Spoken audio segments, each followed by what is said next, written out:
बनाते हैं, हमारी ताइयां बैठी है डॉक्टर वाली जो यही करती है, तो हमने सोचा थोड़ा बहुत हम भी कर लें। एक शराबी सोच लेता है कि आज से मैं शराब छोड़ दूंगा। बहुत सोच विचार करने के बाद वो बोतल उठाता है, उसके हाथ में खाली बोतल आ जाती है, उसे जमीन पर मारते हुए कहता है, तेरी वजह से मेरी नौकरी चली गई। दूसरी बोतल उठाता है, वो भी खाली निकलती है, फिर वो भी जमीन पर फेंकता है और बोलता है, तेरी वजह से मेरा सारा घर बर्बाद हो गया। तीसरी बोतल उठाता है, वो भी खाली होती है, वो उठाकर बोलता है, तेरी वजह से तो मेरी बीवी चली गई। अब चौथी बोतल हाथ में आती है तो वो भरी हुई होती है, उसे देखते ही बोलता है, तू कहाँ बीच में आई, तेरा तो कोई कसूर ही नहीं था।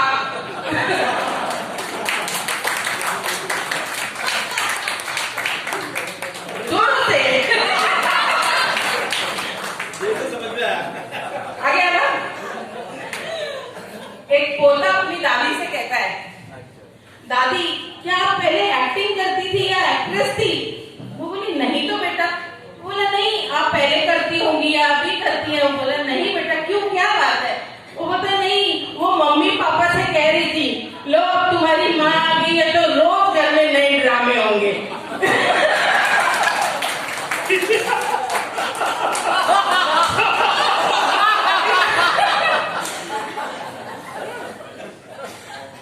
चार पांच दोस्त मिल जाते हैं, शाम को महफिल जमती है, अपने अपने दिन में क्या क्या किया सब किस्से कहानियां लेकर बैठ जाते हैं। सब बोलते हैं, दिन में एक काम तो अच्छा करना ही चाहिए। एक शुरू हो जाता है, आज तो मैंने एक गरीब को खाना खिला दिया था। दूसरा बोलता है, मैंने आज एक कुत्ते को बचा लिया। अब तीसरे की बारी आती है, वो बोलता है, मैंने तो एक बुजुर्ग महिला को ना सड़क पार करा दी। बोले, बड़ा अच्छा काम किया। बोले, वो भी मैंने उसे उठाकर पार कराई। बोले, क्यों, क्या वो चल नहीं पा रही थी या उससे कोई तकलीफ थी? बोला, नहीं यार, वो करना ही नहीं चाह रही थी, मैंने जबरदस्ती उठाकर।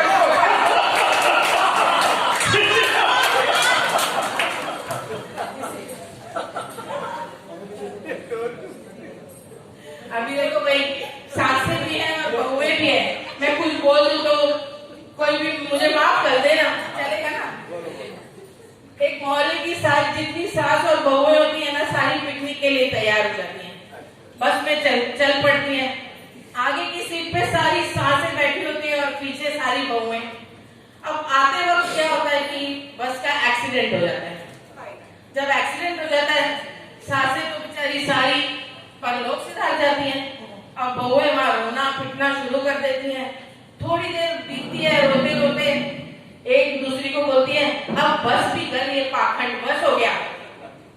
सारे चुप हो जाते हैं, एक बहू रोती रहती है, वो सारे उसके पास जाते, भाई क्या बात है, तू क्यों रो रही है?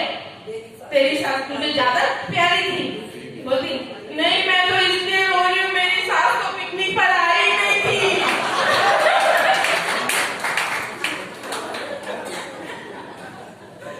जरा तालियां जोरदार होनी चाहिए। के मेंबर है, खुल के हंसो।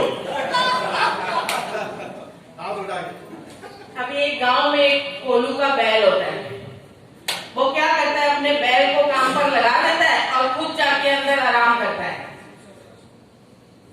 शहर से उसका एक वकील दोस्त आ जाता है, वो उसको पूछता है, तू यहाँ आराम कर रहा है, तुझे क्या पता चलेगा कि तेरा बैल क्या कर रहा है क्या नहीं कर रहा? बोला, नहीं यार, मैंने उसके गले में घंटी बांधी है, वो रुकेगा तो मुझे पता लग जाएगा, मैं बाहर जाऊंगा और फिर से एक लगाऊंगा तो वो चल पड़ेगा।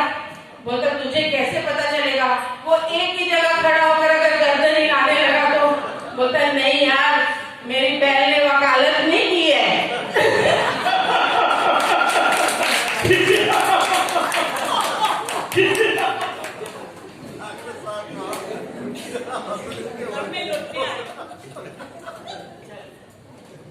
एक पति भाई कोरोना का वैक्सीनेशन लगाकर आया, आते ही पत्नी ने पूछा, क्यों भाई आज कैसा लगा?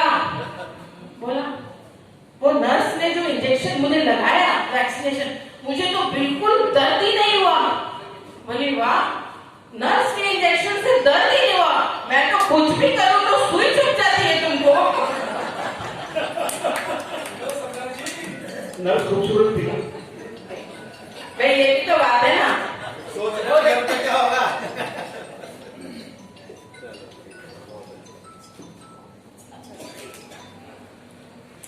एक प्रिस्क्रिप्शन लेकर एक बंदा चला जाता है अब फार्मेसी पे दवाइयां लेने के लिए। जैसे ही वो प्रिस्क्रिप्शन उधर देता है और उसको पूछता है ये डॉक्टर क्या लिखते हैं, हम तो पढ़ नहीं पाते, ये तुमको कैसे समझ आ जाती है?